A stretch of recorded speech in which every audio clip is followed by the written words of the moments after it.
Le dernier rapport de l'Union européenne sur le financement du terrorisme et du blanchiment de capitaux n'est pas favorable à la Côte d'Ivoire. Le rapport révèle des failles dans la stratégie de lutte contre ces deux fléaux.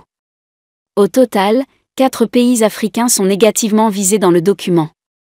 Visiblement, les efforts fournis par les autorités ivoiriennes ne suffisent pas encore pour que la Côte d'Ivoire s'écarte des pays à haut risque.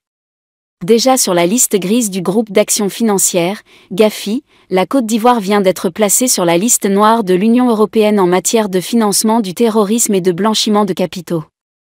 C'est clairement une mauvaise nouvelle qui peut secouer les structures étatiques chargées de la mise en œuvre de stratégies de lutte.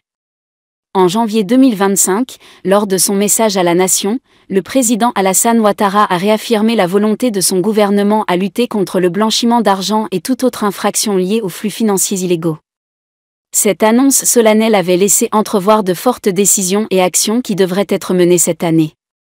Le rapport de l'Union européenne qui ne donne pas une bonne image de la Côte d'Ivoire peut être le déclic. Les autorités ivoiriennes sont vivement attendues dans des actions concrètes pour une lutte efficace. Il faut rappeler qu'il y a quelques semaines, une équipe du FBI a séjourné à Abidjan dans le cadre d'une enquête sur le financement du terrorisme via des réseaux libanais et le Hezbollah. L'alerte de l'Union européenne ne concerne pas uniquement la Côte d'Ivoire. En Afrique, le Kenya, l'Algérie et l'Angola se retrouvent également sur la liste noire.